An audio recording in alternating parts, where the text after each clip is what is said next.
thing about airports during Thanksgiving week is they feel alive, not in the warm, family kind of way, more like a beehive that's been kicked way too hard.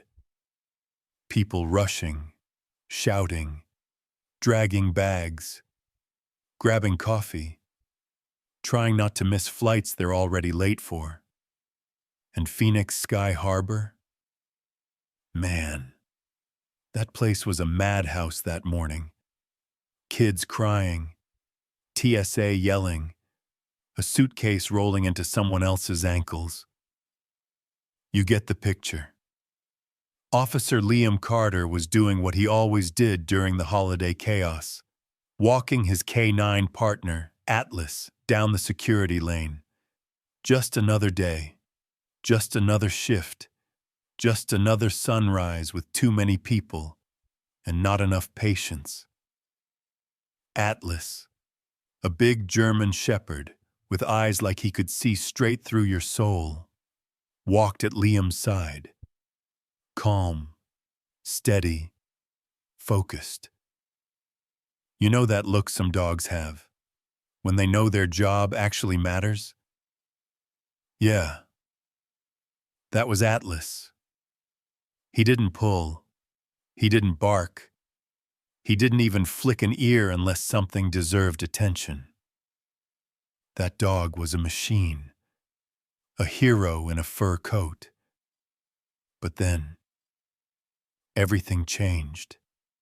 It happened so fast that even Liam would later say, "I swear, I didn't even have time to breathe." Atlas froze, not slowed, not hesitated. Froze. One paw in the air, like he was listening to something a human ear could catch. Then he turned his head, slow but sharp, toward the baggage carousel on the left. A red wine-colored suitcase had just dropped onto the belt with a heavy thud. Nothing special. Looked like half the luggage in America. But Atlas's whole body tensed, like someone had plugged him straight into a wall socket. Liam opened his mouth to ask, pitch first. "Hey, buddy, what is it?" He never got the words out. Atlas exploded forward. I mean launched. His leash ripped right through Liam's fingers. People screamed. A woman dropped her iced latte. A toddler burst into tears. Security officers spun around like, "What the hell?" Atlas sprinted at full speed, claws scraping on the polished floor, people stumbling out of his way like bowling pins. Then the dog did something Liam had never seen him do in 5 years of working together. He jumped onto the conveyor belt, right on top of the luggage, bags bouncing under his paws as he lunged toward that dark red suitcase, like it was the devil himself. "Atlas, heel, heel!" But Atlas didn't heel, didn't listen, didn't even flinch. He slammed his body into the suitcase, teeth bared. People backed up so fast the crowd rippled like water. "What is he doing?" someone yelled. "Oh my God, is that a bomb?" "Somebody grab the dog." But no one went near him. You don't walk up to a K9 in full attack mode. You just don't. The suitcase rocked violently as Atlas snarled, circling it, barking so loud it echoed off the glass walls. Liam's heart jumped into his throat. Because Atlas wasn't wrong. Atlas was never wrong.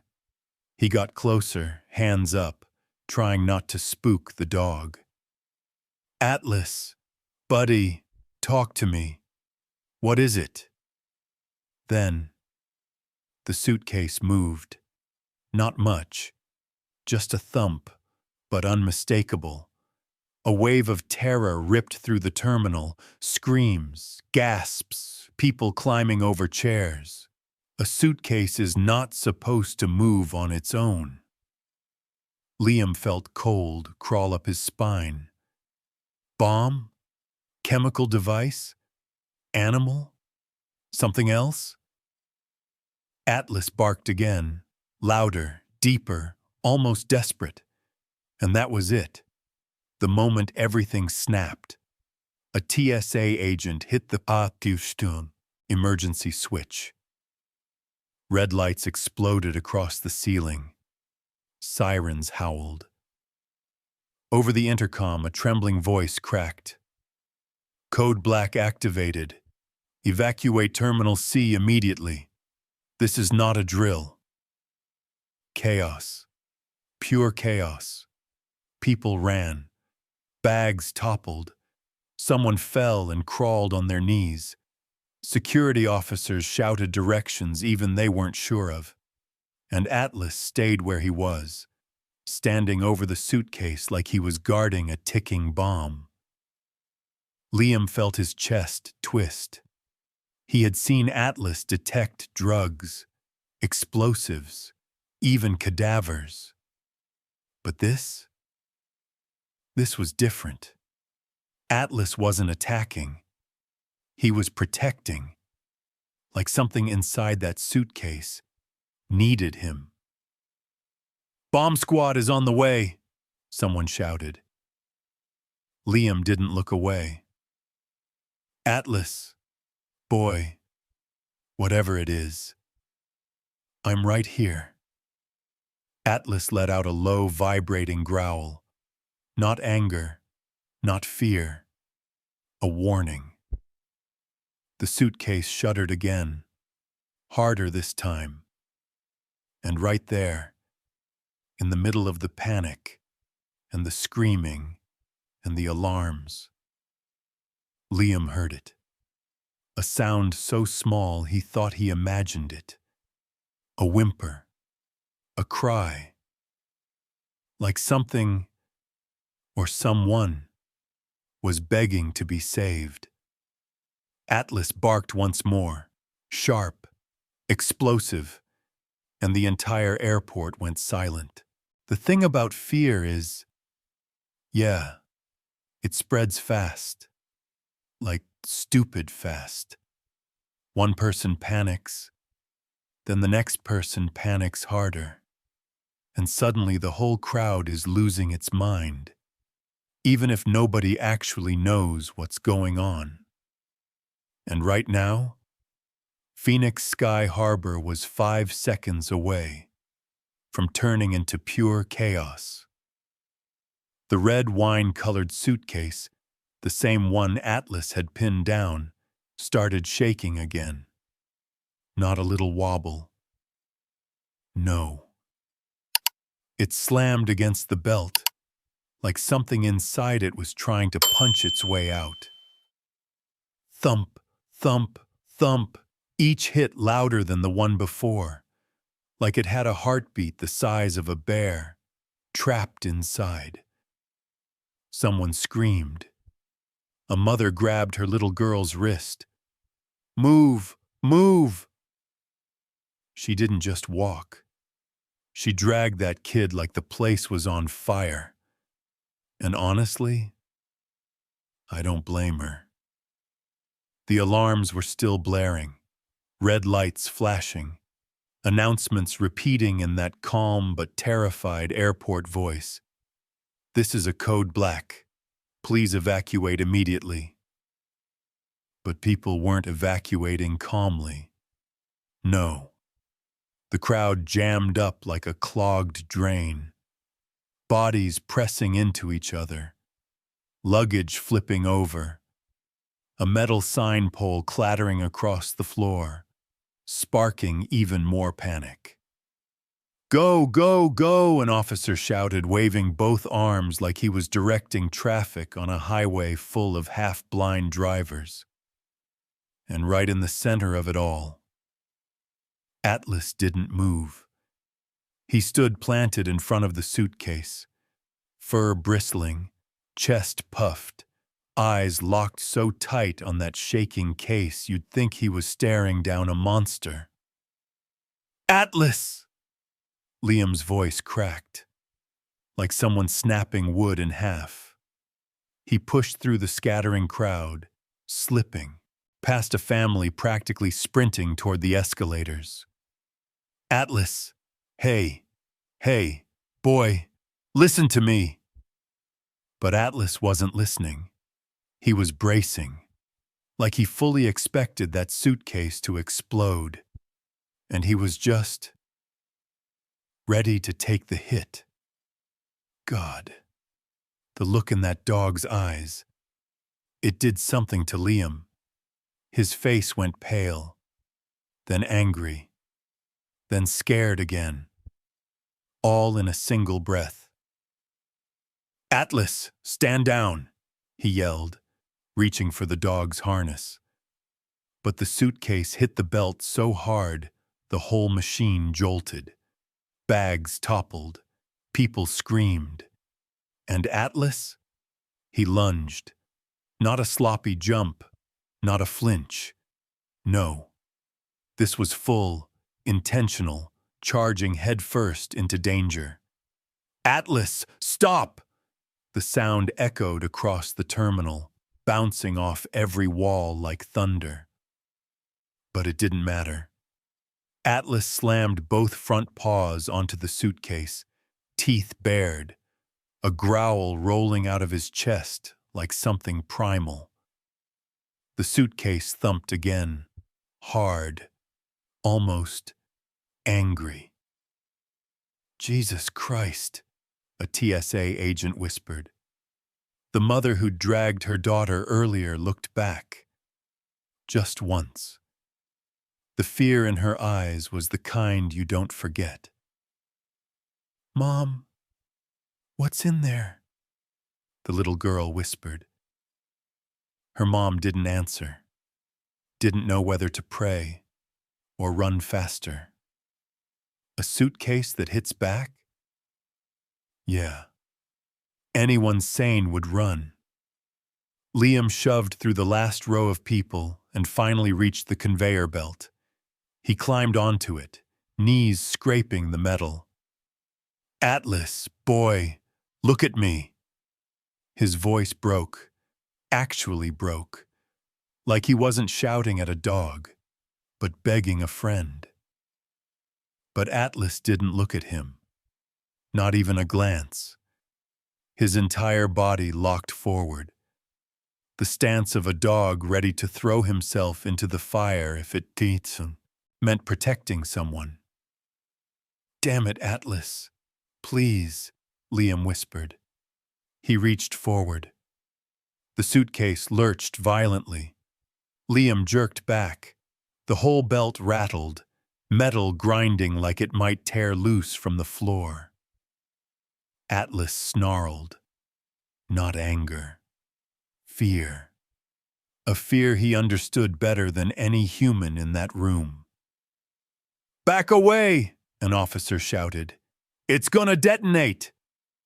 But Liam didn't move. He crawled forward again, grabbing Atlas's harness with both hands. "Atlas, buddy, I'm right here. Just wait, okay? Just hold on." Atlas growled again and pressed his body against the shaking suitcase, like he was trying to pin it down, to save everyone else, even if it cost him. And then it happened again. A sound. Not mechanical, not electronic. A sound that cut through everything. Thup, thup, whimper. Like something crying, something terrified, something alive. Liam froze. Officers froze. Even the panicking crowd seemed to stop, just for a breath. "What was that?"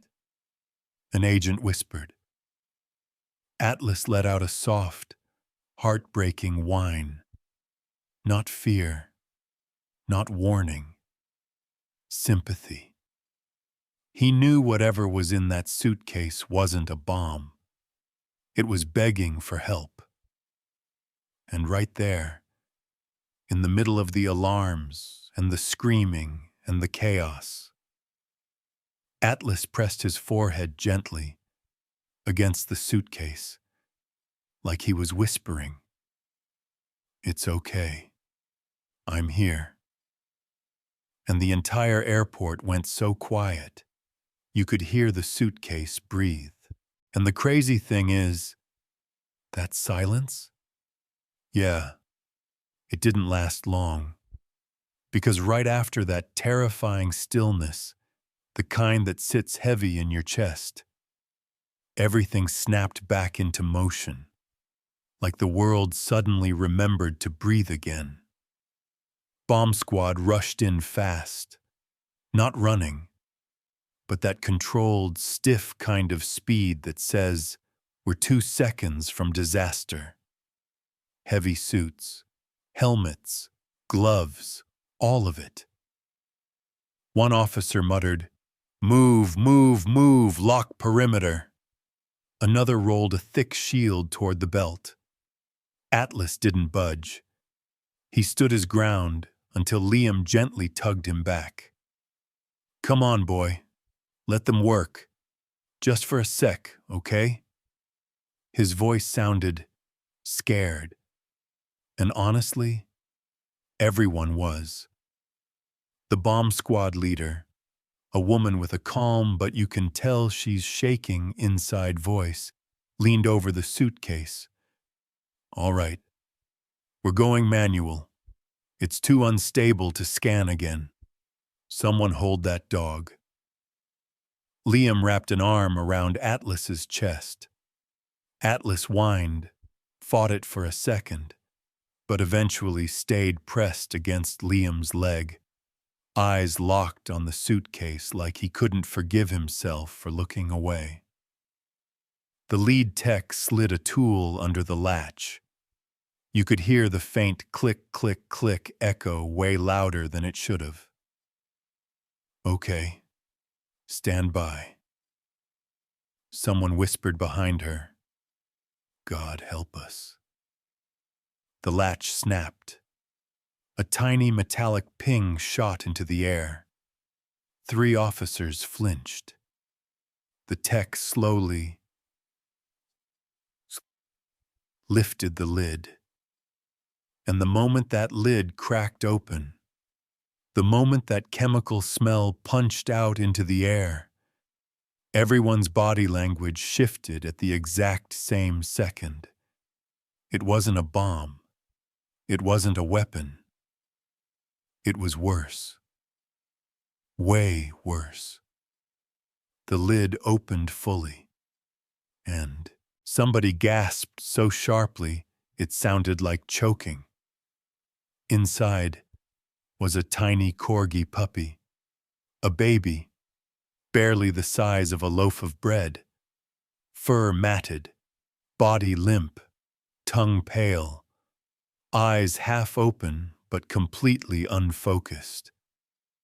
The pup wasn't just weak. He looked cold, gray, blue around the edges, like he'd run out of breaths and wasn't sure if he had one more left. And the inside of that suitcase, God, it was soaked.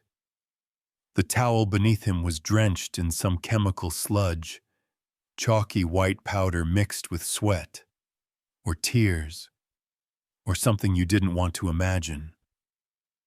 Someone whispered, barely audible, "He's not, is he?" But then, the puppy's chest twitched, just once, the smallest tremble, a breath so thin you'd miss it if you blinked. Atlas barked, not loud, just one soft, desperate bark, like he recognized the sound of suffering, like he'd heard it before. A young airport worker covered her mouth. Oh my God. Someone meant to let him suffocate in there. The bomb tech lifted the pup gently. He didn't fight, didn't yelp, didn't move. His tiny paw hung limp over her glove. Liam swallowed hard. Can he? I don't know, she said. His breathing is shallow. He's dehydrated, cold, and this powder. She lifted her fingers, white dust crumbling off.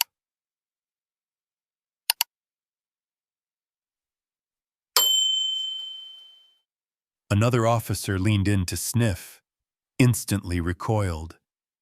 Jesus, that's not baby powder. That's something synthetic. Atlas whined again, louder this time. The kind of sound dogs make when they see something broken and don't know how to fix it. The puppy jerked, a glitchy, weak spasm. Hey, he's crashing, the bomb tech shouted. A paramedic sprinted over, hands shaking as he placed a tiny oxygen mask over the pup's muzzle. Come on, buddy. Don't quit, okay? Not now. Not like this. Someone in the crowd started crying. An older man whispered, "Who does that to a baby animal? Who even thinks of this?" Liam felt heat behind his eyes, but blinked it back. Not here. Not now. Medics worked fast. Tiny chest compressions, warming blanket, oxygen. Atlas trembled under Liam's hand, staring at that tiny corgi like he was trying to breathe for him. And then, the puppy made a sound. A tiny cough, quiet, wet, but alive. The whole room exhaled like a single body. He's not out of the woods, the medic warned. He's barely hanging on. Whoever did this, they didn't expect him to survive the flight. The bomb squad leader frowned at the chemical smears inside the suitcase. This wasn't an accident. Someone packed this dog with intent. Liam felt anger crawl up his spine. Intent to what? What do you think they wanted to happen? She didn't answer. She didn't have to. Everyone saw the truth. Someone had used that puppy. Used him like trash. Like a container. Atlas pressed close and nudged Liam's hand. We're gonna get whoever did this. Aren't we, boy? Atlas let out one low, steady growl. Promise made. Now I'm curious. If you were standing there watching this unfold, which emotion would have hit you first? A. Anger. B. Heartbreak. Fear. D. Something else? Tell me below, I really want to know what you'd feel. And just when everyone thought their hearts couldn't take another hit. Yeah. Life decided to throw one more punch. While the medics worked on the tiny corgi, something shifted in the crowd behind the barricade. Not loud. Not dramatic. Just a small ripple. Like the air itself moved out of the way for someone. A soft voice cracked through the noise. Mom, I need to see. A little girl pushed through two adults who were trying to calm her down. And when I say little, I mean tiny, maybe 9 years old, skinny arms, big round eyes still wet with tears. She wore an oversized hoodie with a faded picture of a dog on the front. Sleeves swallowing her hands. Her name, was Harper Lane, and the second she saw the medics kneeling around the half-dead corgi, she froze, like someone hit pause on her entire world. She just stared. Her mom rushed behind her, whispering, "Harper, sweetie, no, don't go close, please don't." But Harper didn't listen, didn't blink, didn't even breathe, it seemed.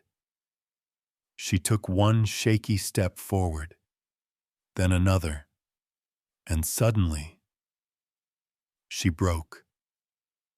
Her knees gave out, dropping her to the floor, hands shaking so hard she had to press them into the tile to steady herself. That looks like Sonny," she whispered. "He looks just like my Sonny." Liam turned, confused. So did the crowd. Her mom squeezed her shoulders. "Baby, honey, no. Sonny's gone, remember? He didn't make it, sweetheart. You know that." Harper shook her head like she wanted the words to bounce right off her. 3 weeks ago, she had lost her golden corgi, Sonny, in a hit-and-run accident. The little dog didn't stand a chance. Harper had watched it happen. And now, here she was, staring at another corgi on the edge of death. That kind of pain, it hits different. It hits deeper. It hits the part of you you don't talk about out loud. The medics noticed her. One softened and said gently, "Sweetheart, he's fighting, okay? He's not gone." But Harper shook her head, tears spilling into her sleeves. "He has the same eyes, the same little white paw. Sonny had that too. He used to fall asleep on my shoulder, and I just—" Her voice cracked. She couldn't finish. Liam swallowed hard. He'd faced shootings, bomb threats, rescues. But this shattered him in seconds. And Atlas? Atlas moved first. He stepped off the conveyor belt. Slow, steady. Like he understood exactly what this tiny human was feeling. Harper didn't even see him at first. She was staring at the dying puppy like he might disappear if she blinked. Then Atlas reached her. He nudged her shoulder with his snout, gentle as a breath. Harper finally looked up, and when her eyes met Atlas's, something inside her cracked open all the way. She collapsed into him, folded into his neck like she'd been holding herself together for far, far too long, and finally found a place safe enough to fall apart. Atlas didn't move, didn't shake her off, didn't look away. This big, battle-trained K-9, trained to detect bombs, chase criminals, face danger. He lowered his head and rested it gently on her small shoulder, like he was saying, "It's okay. I got you." The room went silent again. Not from fear this time, but grief. Recognition. Something raw. Even the bomb tech wiped her eyes when she thought no one was watching. Harper whispered into Atlas's fur, voice trembling, "Please don't let him die. Please, I can't. I can't lose another one. I can't." Atlas let out the softest whine, a sound you'd miss if you weren't listening. Harper heard it, hugged him tighter. Liam knelt beside them, placing a hand on Harper's back. Hey, hey, kiddo. Listen to me. He exhaled shakily. We're not giving up on him. Neither is Atlas. And neither are you. Okay? Harper nodded, wiping her face with her sleeve. The medic shouted, "We need warm saline, now!" Someone rushed it over. The puppy's chest rose again. Weak, but real, Harper gasped. He moved. He just moved. Did you see? He's trying. Atlas barked once. Sharp, encouraging, almost like he was cheering him on. Harper grabbed Liam's sleeve. Please save him, please. He looks so much like Sonny. I feel like he needs me. Liam didn't trust his voice, so he just nodded. And everyone there, every officer, every medic, every terrified traveler behind the glass, felt the same thing. This wasn't just a rescue anymore.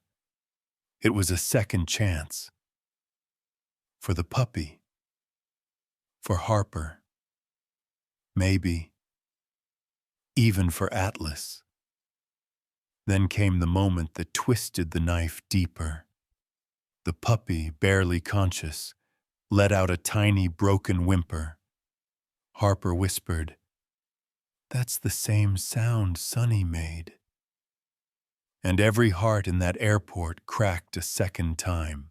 And honestly, if people thought the heartbreak had already peaked, they were wrong. Because the next part, the part that came right after Harper clung to Atlas. Yeah, that was the moment the whole damn airport snapped. The medics lifted the corgi onto a mobile heated pad, trying to stabilize him. Harper stayed right beside Atlas, fingers clutching his harness, like she was afraid he might vanish too. But then, one of the bomb techs, tall and visibly shaking, lifted the suitcase higher and said, Hey, someone look at this. There's a second layer." Everyone turned. Special Agent Brooks stepped in. Big guy, calm voice, the kind of calm that comes from seeing way too many nightmares. Even he squinted, uneasy. "Move that liner." The tech peeled back the fabric, and the whole room inhaled sharply. Hidden in the false bottom were a tiny silver injector pen, a transparent microchip, a blinking transmitter wired into the wall, 2 sealed microtubes of pale, glowing biogel. Brooks muttered, No, no, no. This isn't drug smuggling. This is something else." The medic treating the puppy stopped, looked over. Sir, you need to see this." She lifted the corgi's foreleg, revealing a tiny, fresh incision. Brooks leaned in. "What the hell?" The medic pressed lightly around it, and a small square chip slid beneath the pup's skin. Harper gasped. No, wait. What is that? Why is there something inside him?" The medic swallowed. "It's implanted. Someone inserted a device under his skin." "What kind of device?" Liam demanded, his voice trembling with contained rage. Brooks didn't hesitate. Everything suddenly made sense. "Biotech smuggling. This is biodata trafficking." Harper blinked, confused. What?" Brooks rubbed his forehead, like he hated the answer he was about to give. Some groups use animals to transport biological data, DNA, genetic code. Bioformulas too risky to send digitally, so he hesitated. They put it inside live hosts. Harper covered her mouth. Why would they do that? He's just a baby! Her screams sliced through the room. People froze. Officers stared, stunned. Harper wasn't just angry. She was betrayed. Like she couldn't understand how the world could be cruel enough to shove a chip into a helpless puppy and seal him in a suitcase like trash.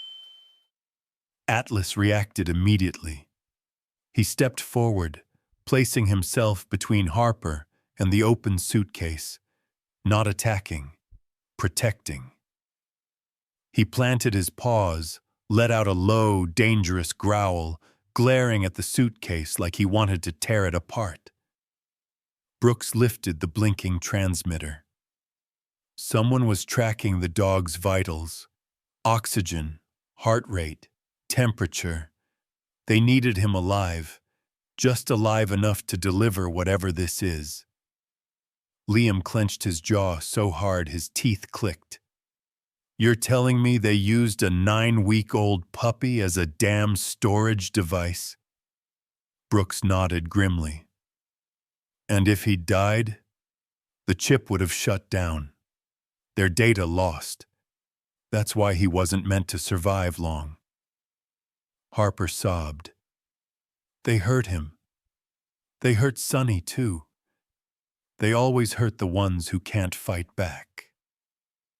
Atlas nudged her, pressing close. The crowd behind the barricade watched, silent, crying, shaking their heads, whispering, "Monsters. Who does that?" Then Harper did something no one expected. She stood up, tear-streaked, trembling, small but fierce. Someone has to stop them. Someone has to make sure they never hurt another puppy again. Liam crouched beside her. We will. I promise you, Harper. This isn't ending here. Brooks held up the injector pen. If they're moving biodata through live animals, this is organized, smart, cruel. Atlas barked. One sharp, furious bark that echoed down the terminal. Not fear, rage. He pressed against Harper, as if telling the whole world, "Over my dead body." Harper wrapped her arms around the shepherd's neck. Atlas, you protect him, okay? You protect him until he's safe. Atlas lowered his head, a solemn nod. And then, for the first time since the suitcase opened, the tiny corgi lifted his paw. Just a twitch, reaching toward Harper. A collective gasp swept the room. Harper burst into tears. He wants to live. He's trying so hard. Liam stood, anger burning hot. Then we're going to find who did this, and we're going to end it. Atlas growled in agreement. And in that moment, everyone in that airport understood the truth. This wasn't just a rescue anymore. This was war, and honestly, after everything that had just unfolded, the screaming, the panic, the discovery in that cursed suitcase, you'd think people might have started calming down. But no. There was this strange, buzzing energy in the air, like everyone was waiting for someone to say the words they were all thinking. And the first person to say it wasn't Liam, wasn't Harper, wasn't even the medic still fighting to keep the corgi alive. It was Captain Rowan, head of airport security. A tough woman, usually hard as steel, the kind who could shut down an entire terminal without blinking. She walked toward Atlas slowly, wiping sweat from her forehead, even though the terminal was freezing. She looked exhausted, the kind of tired that says, "I almost just lost 500 people." Atlas sat beside Harper, chest rising fast, ears perked when Rowan stopped in front of him. She stared at him, not in fear, not in shock, but something closer to disbelief and gratitude. Then she exhaled. "Well, I'll be damned." Everyone turned. Rowan knelt eye to eye with Atlas. "You did what every machine here couldn't. Not one scanner, not one detector, not one checkpoint. All of them failed." She nodded toward the suitcase surrounded by investigators. "But you didn't." Atlas blinked, tilting his head like he wasn't sure if he was in trouble or getting a treat. Harper leaned closer, whispering, "He saved him. He saved him when nobody else knew." Rowan stood and raised her voice for the entire terminal to hear. "No machine out there beats the heart of a dog. Remember that." Silence. Then murmurs, "She's right. That dog knew before anyone. Look at him. He wouldn't even let go of the bag. He's a miracle. He's the only reason that puppy's alive." Liam rested a hand on Atlas's back. His fingers shook. Not from fear, but something deeper. The medic called out, "We've got a pulse stabilizing. He's still weak, but he's responding." Harper gasped, covering her mouth. Atlas barked. One sharp, proud bark that echoed through the half-evacuated terminal. And something shifted in the crowd. The atmosphere flipped from terror to awe. Equipment everywhere. Alarms still flashing. Cordons up. But at the center of the storm, one dog. One dog who had done what the smartest machines on Earth couldn't do. Rowan turned to Liam. "You trained him for bombs, didn't you?" "Yeah," Liam said, voice rough. "Bombs, narcotics, explosives. Not whatever the hell was inside that pup." Rowan shook her head. "Doesn't matter. He sensed life. He sensed danger. Machines detect programmed threats. But Atlas," she gestured toward him, "he detected the truth." A Homeland agent added, "Sensors didn't even flicker. No bio-alerts. No chemical flags." Another officer, "If Atlas hadn't raised hell, that suitcase would have boarded a connecting flight." Someone else whispered, horrified, "And the puppy would have died." Harper pressed her face into Atlas's fur, her voice trembling, but proud. "He didn't let him die." Atlas lifted his paw and placed it gently on Harper's foot. "Yeah, I got you." Sniffles echoed from strangers, grown adults, TSA agents, business travelers who probably hadn't cried in years. An older man wiped his face, muttering, "That's a good damn dog." A younger woman whispered, "It's like he knew that little girl needed him too. Time 900s." Liam stroked Atlas's back. "He's always been special. But today, He went beyond anything I've ever seen. Harper nodded softly. He didn't just save the puppy, he saved me. That hit Liam so hard he had to look away. Even Rowan blinked fast, needing a second. Then she clapped her hands, loud, sharp. Listen up! This K9 is the reason we're not dealing with a tragedy, a real one. So here's what we're doing.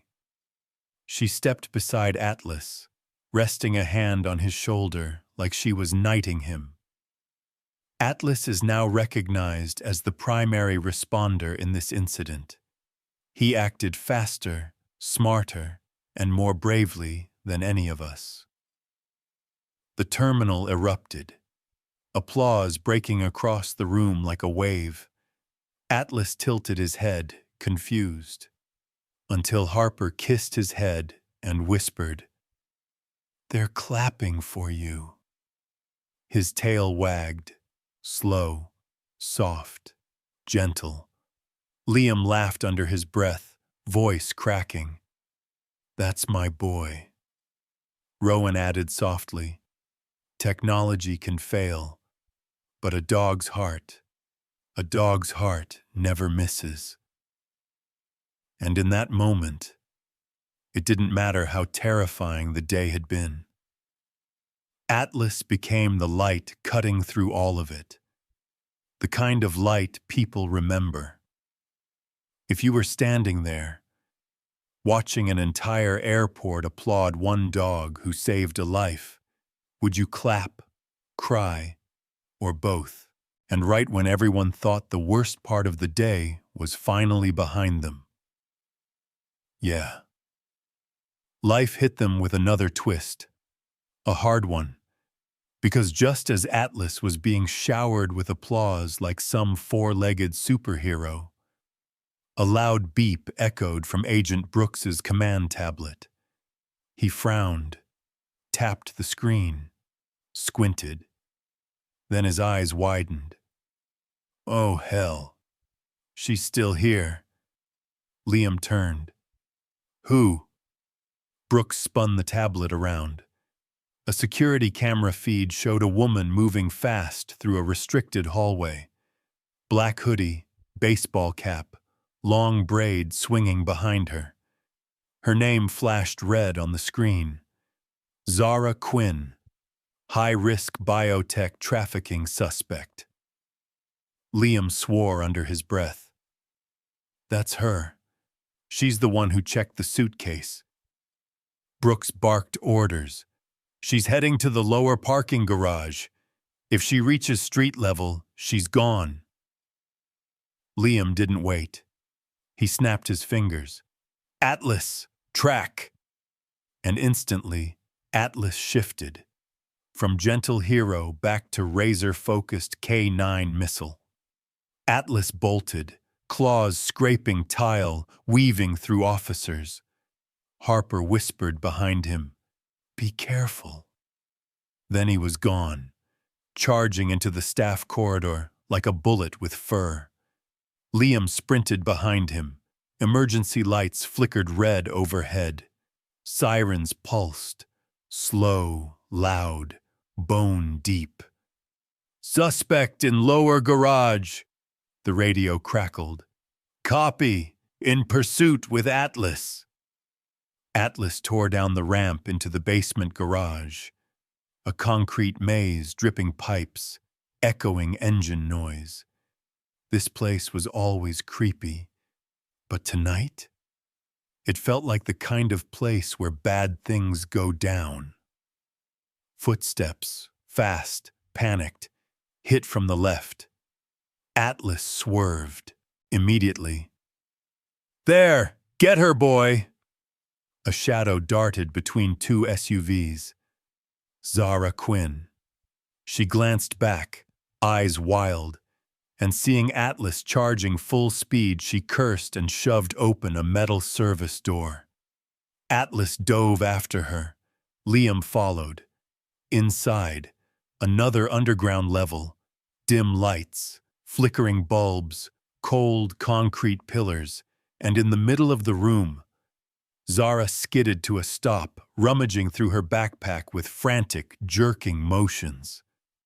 Liam shouted, "Zara! Federal agent! Hands where I can!" Then he froze. She wasn't pulling out a weapon. She was pulling out a small, black detonation-style device, blinking blue lights crawling across its surface. Brooks's voice blasted the radio. "Carter, she's got the data purge trigger. If she activates it, the chip inside the puppy wipes permanently." Liam's heart punched his ribs. "Atlas, go!" Atlas launched like lightning. Zara slammed her thumb down. Atlas crashed into her full force. They slid across the ground. The device clattered, skidding toward a drain grate. Zara screamed, scrambling, pulling something from her boot.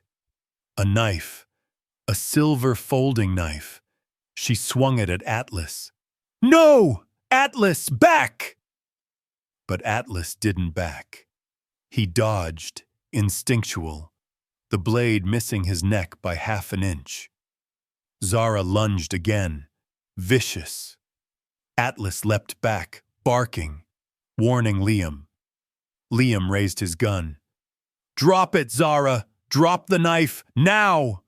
She spun, knife up, trembling, defiant. "You don't understand.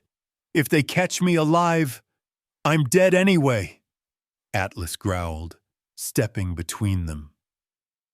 Zara lunged, not at them, at the device, to destroy it, to erase everything. Atlas moved without hesitation. He slammed into her torso, knocking her backwards. She hit the floor with a crack. The knife skittered away. She reached for it, fast. Liam fired a warning shot into a support beam. The boom shook the entire garage. Zara jolted, hands shooting up. "Okay, okay, I surrender, don't shoot!" Atlas stood over her, chest heaving, teeth bared, daring her to move. Liam stormed forward, adrenaline shaking through him. He kicked the knife away, cuffed her wrists, and yanked her back to her feet. Zara hissed, her voice a mix of anger and fear. "You don't know what you've gotten yourselves into. There's more coming, much more." Liam tightened the cuffs. "Yeah? Well, right now, you're done." Atlas sat beside him, panting hard but alert, eyes locked on Zara like he was memorizing her forever. Brooks and backup units rushed in. When Brooks saw the device recovered, Zara restrained, and Atlas safe, he nodded. Good work. If she'd hit that trigger, everything inside that puppy would have been won. Liam rested a hand on Atlas's fur. He wasn't going to let that happen. Brooks smiled slightly. "Yeah, I'm starting to see that." Atlas looked up at Liam with that classic told-you-so dog expression. Liam chuckled, breathless. "That's my boy. And honestly, after that insane chase in the garage, the knife, the device, the shouting, you'd think the adrenaline would stick around forever. But something strange happened. The whole airport exhaled. The alarms shut off. The garage quieted. Zara cuffed and escorted away. The bio device secured. And Atlas? Atlas just stood there. Tail low, ears twitching, breath still heavy. And that's exactly when little Harper Lane appeared. She'd been waiting near the elevators, clutching a tiny hospital blanket. The same kind wrapped around the corgi puppy. Her eyes were puffy, sneakers flashing little sparkly stars every time she moved. Fragile, like someone whose heart had been broken once and was terrified it might break again. When she saw Atlas, she didn't walk. She didn't jog. She ran. Atlas! The shepherd's ears shot up. Before Liam could say anything, Atlas trotted forward, slow at first, then faster, recognizing something in her steps. Harper practically threw herself onto him, tiny arms wrapping around the thick fur of his neck, face buried deep into his chest. A moment where the entire chaotic day suddenly made sense. "You saved him," she sobbed. "You saved that little puppy, just like you saved my heart." Liam blinked hard. Brooks looked away. Officers wiped their eyes, openly, unashamed. Atlas didn't move, just stood letting her cry into him. Then, slowly, gently, he lowered his head and pressed it right against her chest, like he could feel how broken she'd been. Harper's little fingers dug into his fur, like she was holding on to the last good thing the world had left. Because everyone knew her story now. 3 weeks ago, she lost Sunny, her own dog, in a car accident. She was there. She saw it happen. And when she saw that corgi barely breathing in a suitcase, something inside her cracked open. And seeing Atlas now, this 90-pound hero standing between her and all the cruelty in the world, it gave her something back she thought she'd lost forever. Liam stepped closer. "Hey, Harp, you okay?" She nodded into Atlas's fur, voice tiny and muffled. He didn't let the puppy die. He didn't let them hurt him. He didn't let it happen again." Atlas lifted his head, looking straight at Liam, not like a dog, like a guardian, like he was saying, "I knew she needed this." Something clicked inside Liam's chest, a puzzle piece he didn't know was missing sliding into place. He crouched beside them. "You know, Atlas doesn't open up to just anyone, but with you, it's like he decided you belonged with him." Harper sniffled, wiping her nose on her sleeve. Does that mean he likes me?" Liam laughed under his breath. "Harp, he loves you." Atlas nudged her hand, insisting she pet him again. The corgi puppy, resting in a heated carrier nearby, let out a tiny whine. Harper reached toward him with one hand, still hugging Atlas with the other. "You saved both of us today. Me and him." Atlas felt it. Her heartbeat, her fear, her grief, her hope. He pressed closer, letting her lean entirely into him. And Liam realized something that sent a chill down his spine in the best way. Atlas wasn't protecting the airport. He wasn't protecting the evidence. He wasn't protecting the case. He was protecting Harper, like she had been the mission all along. Liam stood, breath catching, voice soft. I think Atlas found someone who needs him just as much as he needs her." Brooks stepped beside him. "Some dogs don't just save lives," he murmured. "They stitch them back together." Harper pulled back, just enough to look at Atlas. Tears streaked her cheeks, but she smiled. A real smile, the first one in weeks. "You're my hero." Atlas leaned forward and licked the tears from her chin. The room melted. Officers, agents, strangers, everyone. Soft, human. The kind of moment people keep forever. And honestly, I gotta ask you something. If you were standing there watching Harper hug Atlas like that, what would hit you first? And honestly, after everything that happened down in that garage, the chase, the knife, the yelling, the adrenaline, you'd think everyone would still be on edge. But the second they stepped into the medical room, it felt like stepping into another world. The lights were soft. The air smelled like warm towels and antiseptic. And there, on a little stainless steel table, under a heat lamp, was the corgi. Pumpkin. That's what the nurses called him. Something temporary, they said. But honestly, the name stuck the second they said it, like it had always been his. He was wrapped in a tiny blanket covered with cartoon turkeys, leftover holiday prints.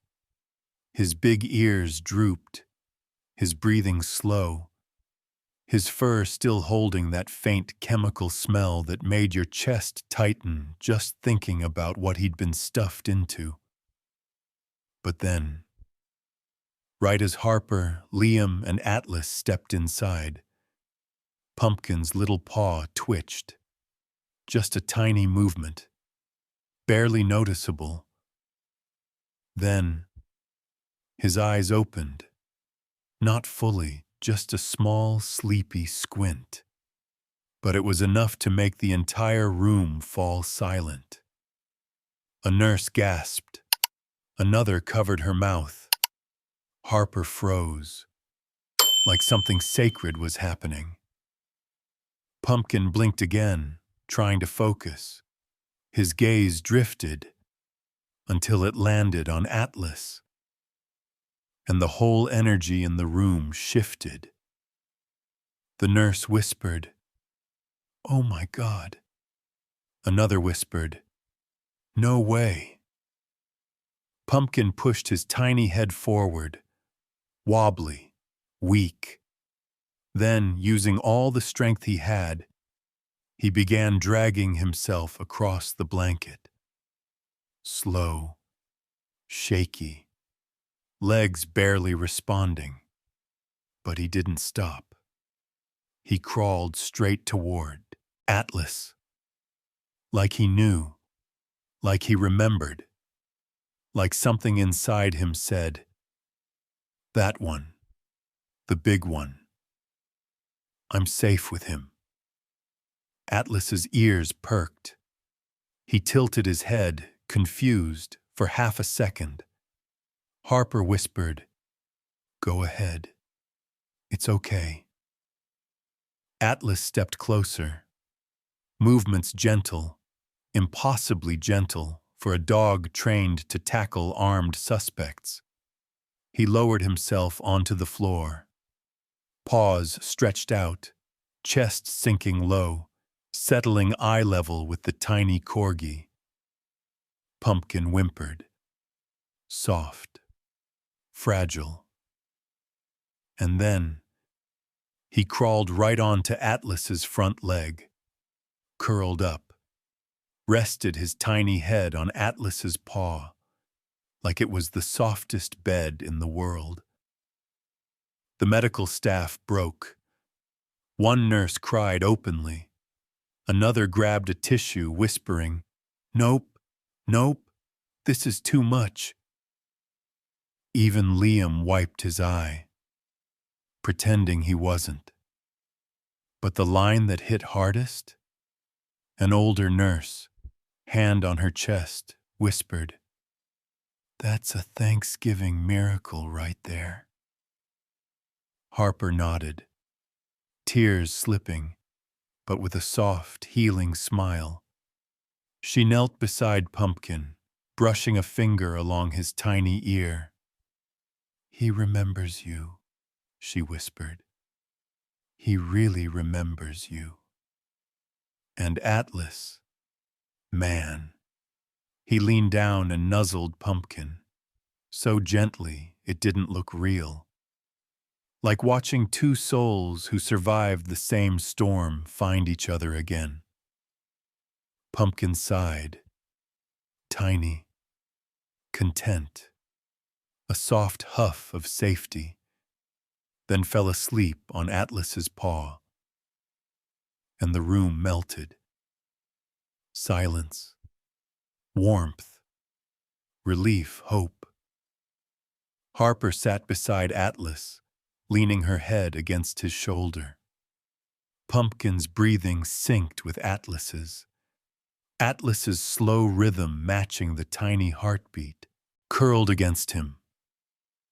For the first time that entire day, everything terrible stopped spinning. Liam watched the three of them, Atlas, Harper, Pumpkin, and felt something bigger than rescue. A bond, a healing, a new family, born in the most unexpected way. Harper looked up at him, eyes shining. Can Pumpkin stay with us until he's better?" Liam swallowed. He didn't know the rules, the forms, the protocols, but seeing Atlas gently curled around the tiny life he'd saved, he knew exactly what he wanted the answer to be. "We'll figure something out," he said. "I promise." Harper smiled, leaning into Atlas again. Pumpkin snuggled deeper, tiny breaths warm and steady.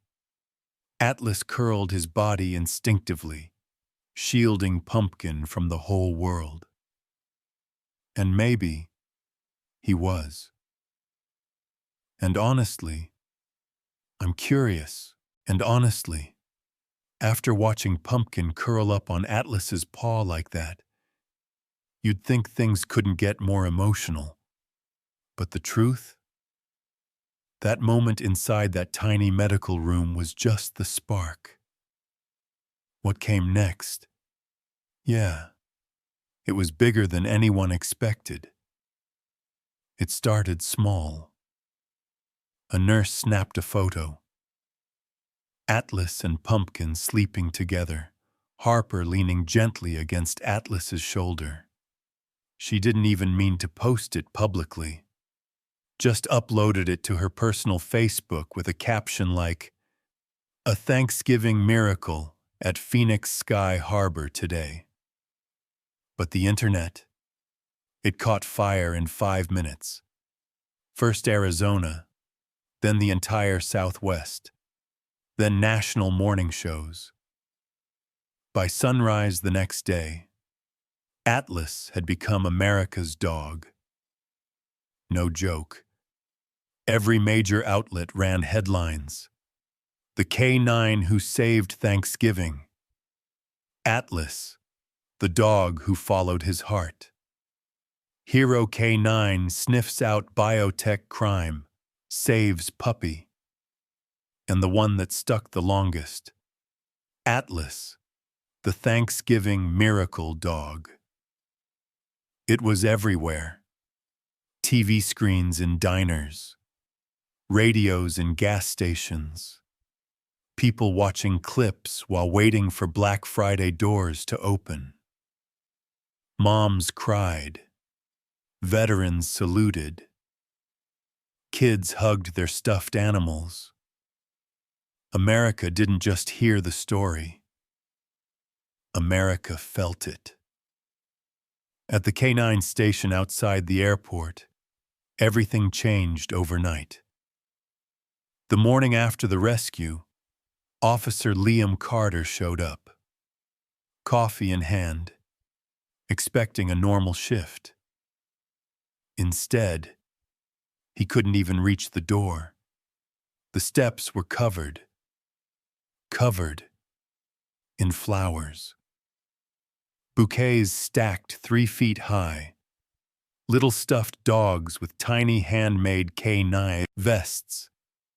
Crayon drawings from kids.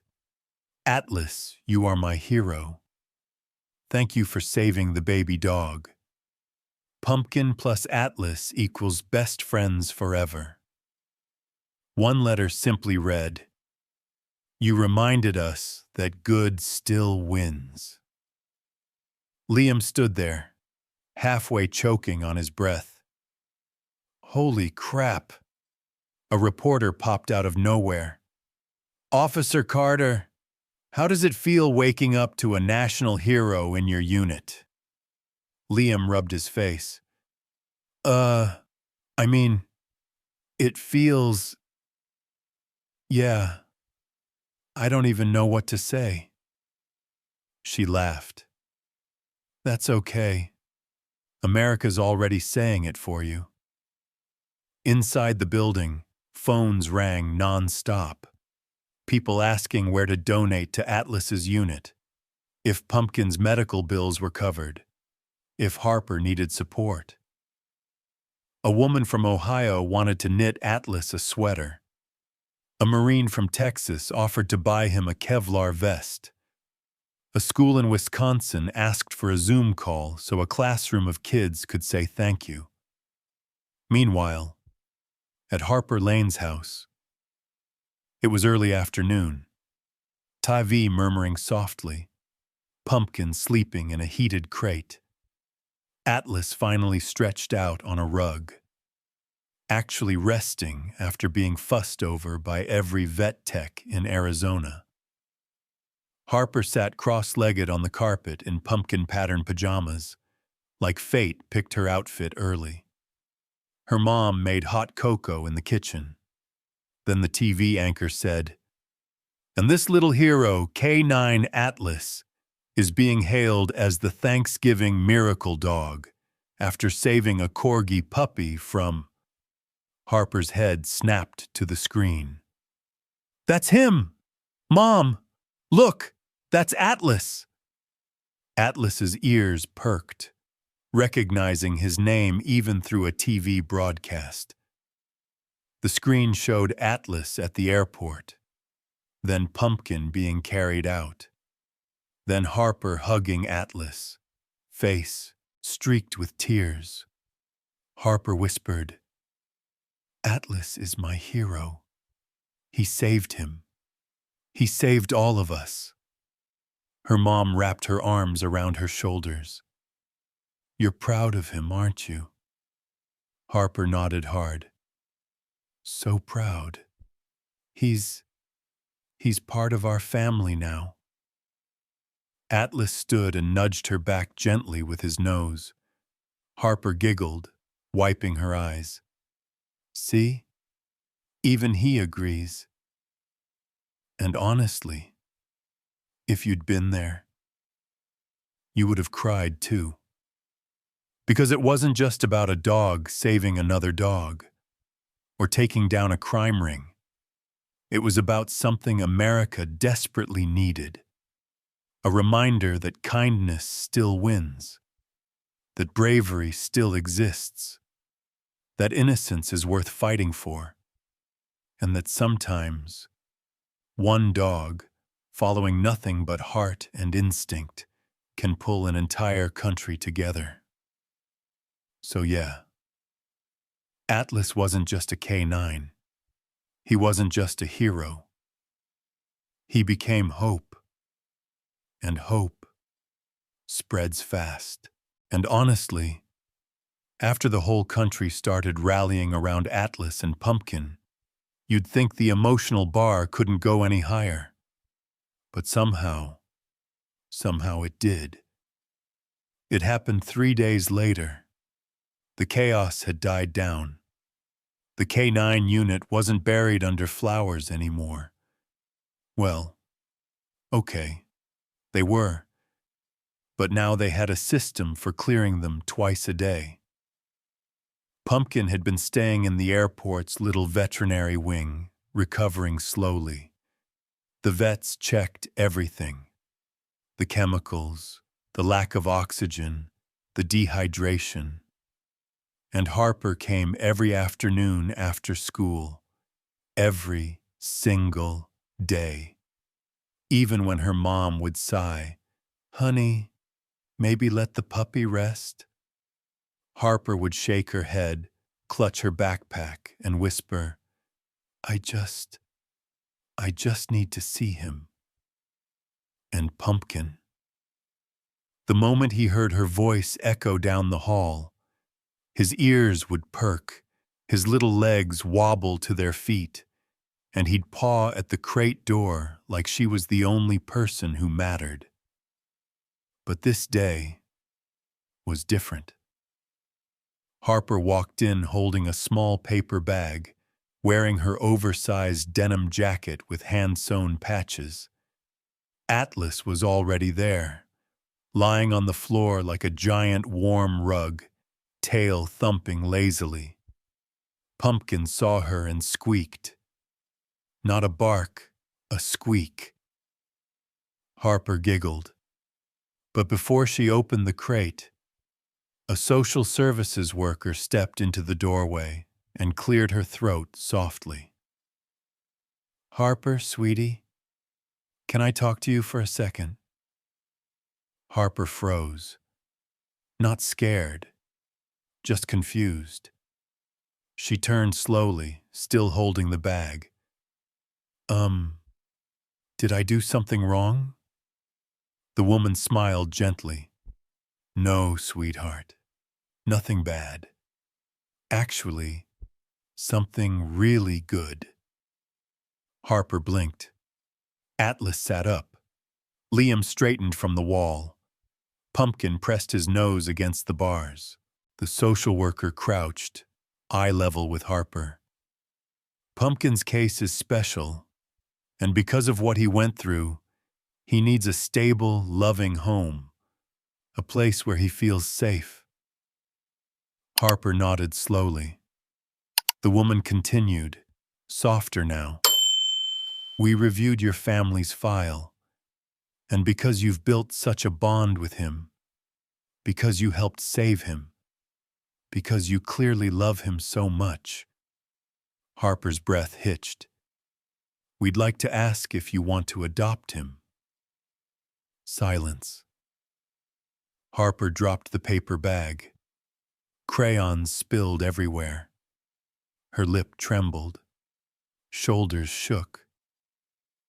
"Adopt him?" The woman nodded. "Yes. Pumpkin can come home with you. Forever." Harper didn't breathe. Then she exhaled like something inside her finally broke open after weeks of grief. She spun back, hands shaking, and opened Pumpkin's crate. Pumpkin launched himself into her arms. Harper hugged him so tight her knuckles went white. Tears streamed, but she was laughing too. "You're mine. You're really mine. I have a family again." Pumpkin licked her cheek, tail wagging furiously. Liam looked away, eyes burning. Atlas nudged Harper's back, gentle, proud. "You saved him," Harper whispered to Atlas. "You saved me too." Atlas pressed his forehead against her shoulder, slow, intentional, like he was blessing her, like he was giving Pumpkin to her fully. Harper's mom walked in, saw the scene, froze, then whispered, "My God." She said yes. The worker smiled. Harper's mom covered her mouth, tears spilling instantly. "Oh, baby, come here." She wrapped her arms around Harper and Pumpkin. This messy, warm, perfect bundle of love. Pumpkin barked, tiny, excited. Harper giggled, brushing his ears. You're safe now. Nobody will ever hurt you again. Atlas exhaled, a long, deep breath, and lay down, like the weight of the world had finally lifted. Liam whispered, "Yeah, buddy, you did it. You really did." Because this wasn't just another rescue, not just breaking a crime ring, not just saving a puppy. This was healing a little girl's heart, giving two lost souls to each other. This was a broken story finally getting the ending it deserved. Pumpkin curled up in Harper's lap. Harper rested her cheek on Atlas's head, and for the first time since losing Sonny, her smile reached her eyes again. Maybe it was fate. Maybe timing. Maybe the universe stitching broken hearts back together. Whatever it was, it worked. And honestly, if you thought Harper adopting Pumpkin was the emotional peak, well, the universe wasn't done with them yet. Because later that week, right as the sun dipped low over Phoenix Sky Harbor, painting the whole airport in a gold-orange glow, there was this moment, quiet, simple, perfect. A moment nobody filmed, a moment that didn't hit the news, a moment that wasn't part of any report or headline. Just real life, real healing, real heart. The K-9 unit had invited Harper and her mom to the airport courtyard, this little grassy patch near the back lot where the dogs usually trained. Nothing fancy. A couple of picnic benches, worn patches of grass, the faint hum of planes lifting off in the distance.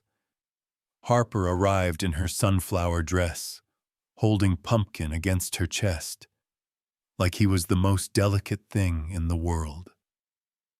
Atlas was already there, lying in the grass, tail flicking lazily, because he knew she was coming. The second Pumpkin spotted him. He squirmed so hard Harper almost dropped him. Okay, she giggled. I'm putting you down. Chill, dude. Pumpkin waddled straight for Atlas.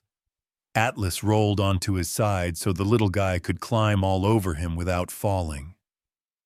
Liam watched from a bench, arms crossed, wearing this soft, tired, human smile.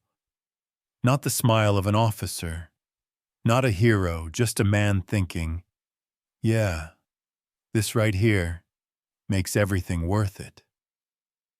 Harper plopped down between the two dogs. Pumpkin curled in her lap. Atlas rested his head on her shoulder, and the sunset hit them just right, turning their faces warm, soft, like something straight out of a painting. Liam stepped closer, cleared his throat gently. Hey, Harper. She looked up. Yeah? He glanced at Atlas, then back at her.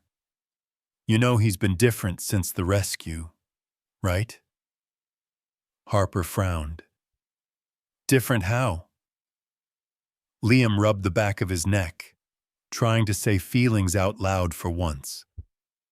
He's calmer, softer, more present. It's like something in him settled after he found Pumpkin. Atlas exhaled and set his head right in Harper's lap. That was her answer. Harper smiled, brushing her fingers through his fur. He fixed Pumpkin, and Pumpkin fixed me.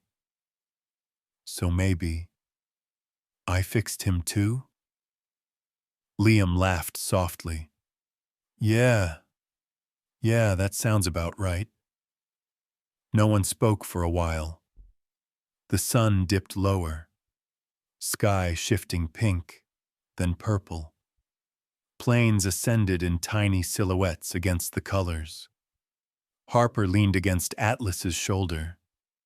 Pumpkin climbed onto his back, like a tiny explorer on a giant mountain. Liam just watched, because honestly, there was something sacred about it. Finally, he knelt beside Atlas, hand resting gently on his partner's neck. You didn't just save one life out there, buddy. He swallowed. You healed a heart. Atlas's ears flicked, like he understood. Pumpkin yawned, the kind of giant puppy yawn that shakes his whole body. Harper giggled. Liam whispered, You're a good dog, Atlas. The best kind. The sunset deepened, glowing brighter, like it wanted to keep the moment forever. Harper lay back on the grass, arms stretched like a snow angel. Pumpkin curled on her chest. Atlas lay beside her, nudging her cheek. And she whispered, soft enough to break something inside Liam's chest, This feels like home. Her mom watched from afar, wiping her eyes. Liam sat down with them, just absorbing the moment. No emergencies, no alarms, no chaos, just peace. Real peace. The airport lights flicked on. A warm breeze drifted through. Atlas lifted his head to the sky, like he wanted to keep this moment locked inside forever. Across the field, the K-9 sergeant stepped out, watching from a distance. Not all heroes wear badges. Another officer replied, Yeah, some have fur, and a heart big enough to save the ones who've been hurt the most. Back under the sunset glow, Harper hugged both dogs at once. Pumpkin squished in the middle like a tiny loaf of bread. Thank you, she whispered into Atlas's fur, for giving me my family back. Atlas answered with a soft, rumbling grumble, the happiest sound he made. And that was the moment the story truly ended. Not with headlines, not with applause, not with awards, but with a kid, a puppy, and a K-9 hero lying together in the grass, finally whole. And now I'm curious, if you had been there in that sunset moment, sitting beside Harper, Atlas, and Pumpkin, what's the first thing you think you would have felt? A. Peace. B. Gratitude. Hope. D. All of them hitting you at once.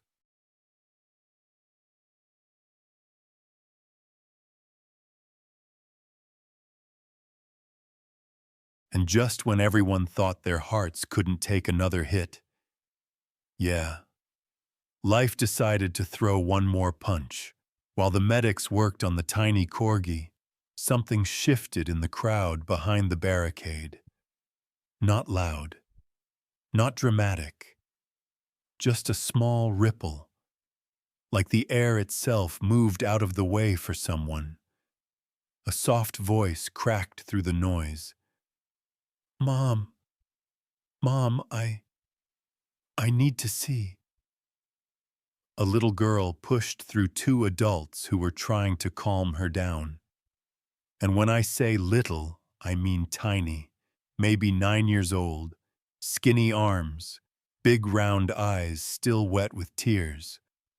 She wore an oversized hoodie with a faded picture of a dog on the front, sleeves swallowing her hands. Her name was Harper Lane, and the second she saw the medics kneeling around the half-dead corgi, she froze.